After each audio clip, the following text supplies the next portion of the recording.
morning, everyone, and it's May 5th, about a little after 8.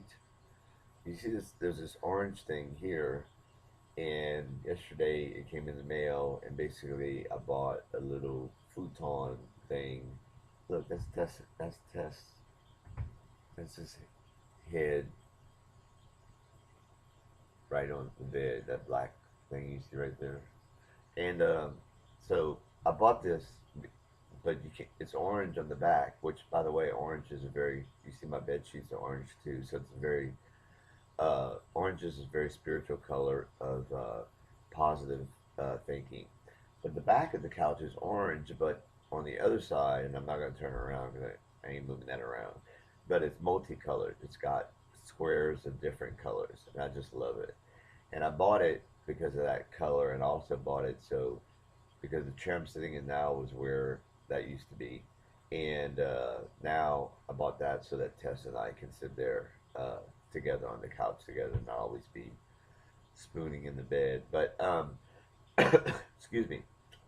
I was thinking about number six now. My favorite films now that I finished Cries and Whispers number 5, and I was thinking Who's Afraid of Virginia Woolf came to mind, and I was actually watching that a little bit of it last night, and I was thinking that was number 6, but something kept calling Barbra Streisand to my to the forefront. So then I was left with like, well, what are we talking about number 6 if we're talking about a Barbra Streisand film? Well, my favorite Barbra Streisand films are Funny Girl, YENTL, and what else? She's done so many. But Funny Girl, YENTL, and Prince of Tides, probably. And she directed two of those, YENTL and Prince of Tides. And then, of course, Funny Girl, I've talked about in my previous video about her being the greatest star, had such a huge impact on me. But I think I'm going to go with number 6. I'm going to go with YENTL. I think that that is the one. As much as a profound effect that Funny Girl had on me, I think YENTL to me is Barbra Streisand's uh, really crowning achievement. Um, was the first film she directed. Um, she spent many, many years uh, getting the film made. Um, so it's her time and effort that she put into it and the end result of the film that makes me put that on number 6. So, for those not in the know, Yentl is a movie based on a story called Yentl the Yeshiva Boy by Isaac Bashevis Singer. I'm hoping I'm pronouncing his middle name right. And it's basically about a woman in the turn of the century uh, who had this thirst for knowledge and was Jewish and wanted to study the Talmud, but it was forbidden to women. Picture books were all that women were allowed to read, and men could only read books that were of a deeper meaning, like the Talmud. But her father would allow her to read the Talmud. And there's a great scene in the film where he's getting ready to read with her the Talmud, and he's shutting the he's shutting the blinds, and I can't remember I should know this, but it's something about she's shutting the blinds, and she said, well, if God understands, why do we have to shut the blinds? And he said, well, God will understand, but I'm not so sure about the neighbors, which is really funny. And so so Yentl is a story about this. So what ends up happening is her father passes away, and rather than live without him and alone, she leaves where they lived, and she disguises herself as a boy to study the Talmud. And she takes the name of her deceased brother, Anchel, and so she poses as a boy and studies the Talmud and is accepted into a what do you call it? Accepted into as a student into, I forget what the name of it, uh, where they studied the with the rabbis and everything, the Talmud, and she meets Abigdor, played by Mandy Patinkin, and she actually falls in love with him. Uh, and the story just is so, there's so much to talk about the story, and I don't want to talk too much about it because I want you to rent it.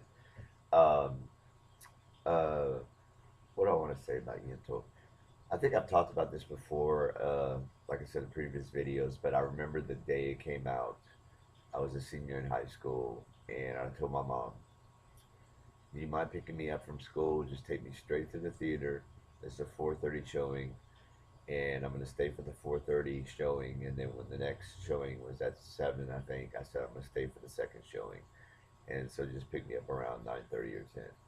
This was at the Acadian Mall, and because I knew that A, I wanted to be there the first day. B, I knew I was going to stay for two showings because I wanted to see as many viewings of it as I could. This is a film that I didn't even know how it was going to be, but it had Barbra Streisand in it.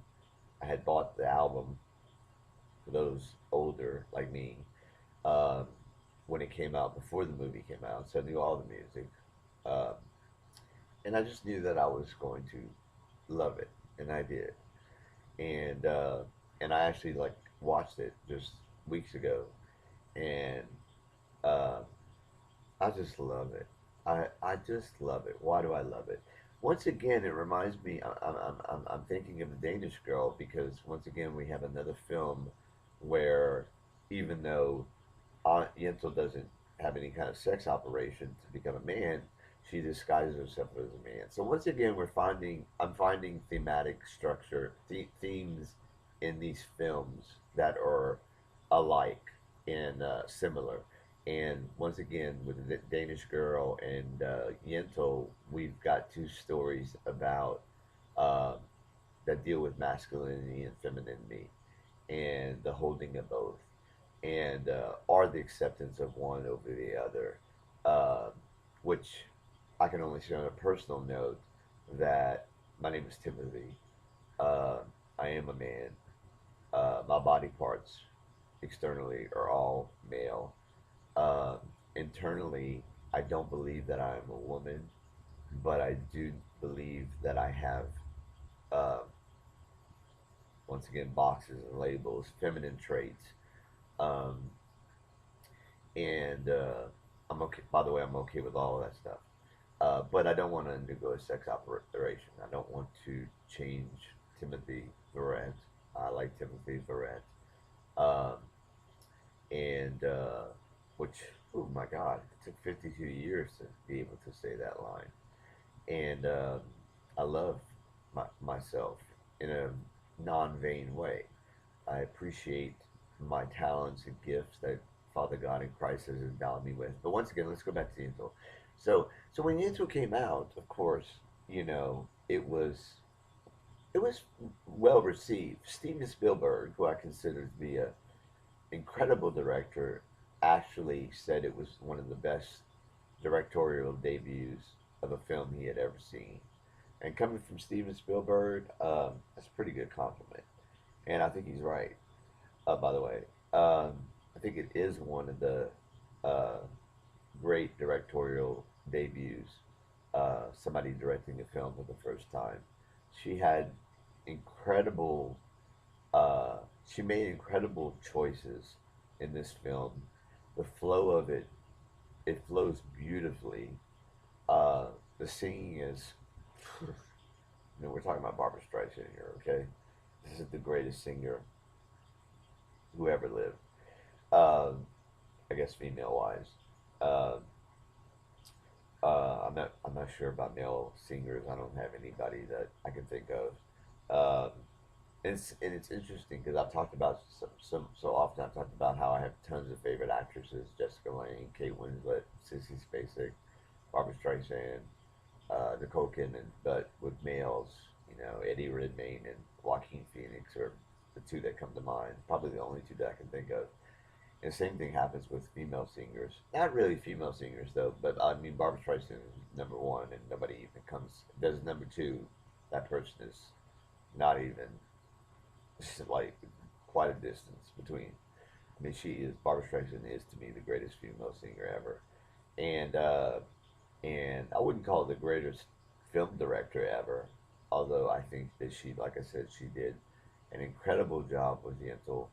Uh, it is number six on my list of all time top favorite films.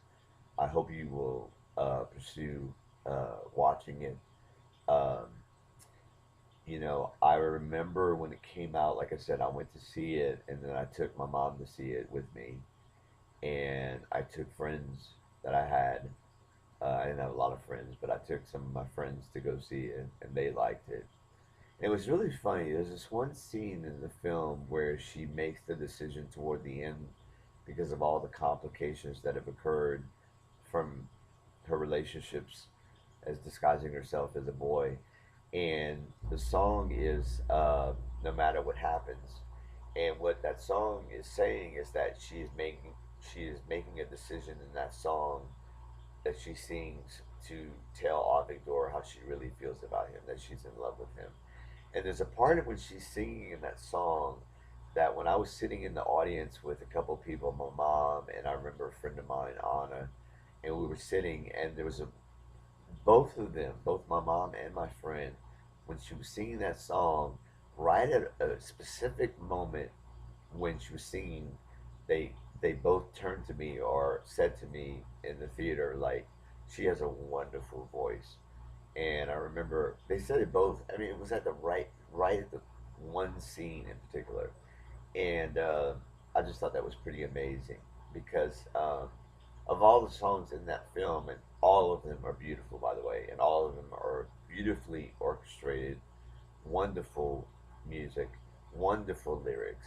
But that song, no matter what happens, her voice register from high to low is astounding, astounding to have that kind of vocal range. And I might even post that video of that song if I can find it. The video, if just so you can. And it's kind of like I don't know exactly where the moment is in the video, but I think it's like okay, she's singing no matter what happens. I know it starts with like for too many. I can't sing. For too. So she's in this high register right before she sings this line. I would have this. I'm sorry, but for too many, and I can't remember the rest. But something, her voice goes from here to four, and it's so beautiful that she can get from that high register to low register in just within seconds. Barbra Streisand, man, what a gift from God to have that talent. Uh, Once again, as I said, I was so honored. I feel so honored to have been introduced to Ingmar Bergman films. I'm just as honored, if not more so, to be that Father God allowed Barbra Streisand to enter this world that we occupy, and that I feel such a pull toward her on so many different levels. But this film, YENTL, which came out in 1984, which is the year I graduated from high school, is a brilliant film. Um, Shame on the Academy Oscar people for shunning it. She did win Best Director Golden Globe Award that year, so the Hollywood Foreign Press Association did not uh, ignore her, but the Academy did. And I have my reasons for why they did that, and maybe I'll discuss that further. But it's already going into 15 minutes. But that's number six. YENTL, directed by Barbra Streisand, produced by Barbra Streisand, with music by Michel Legrand, lyrics by Alan and Marilyn Bergman, starring Barbra Streisand as YENTL slash Anto, Mandy Patinkin as Avigdor, and Amy Irving, who received an Academy Award nomination for Best Supporting Actress, playing Hadass. And beautiful film, wonderful film, number six on my list of top favorite films. Have a great day, everybody. I love you. Um, I treasure you, and I thank you for being you. And amen. This is the day the Lord has made. Go out and make it a great day.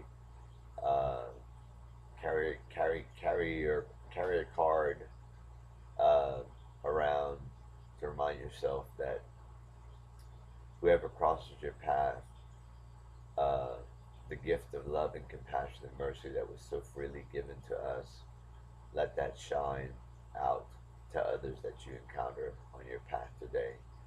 And I treasure you and thank you and love you. And God bless. Amen.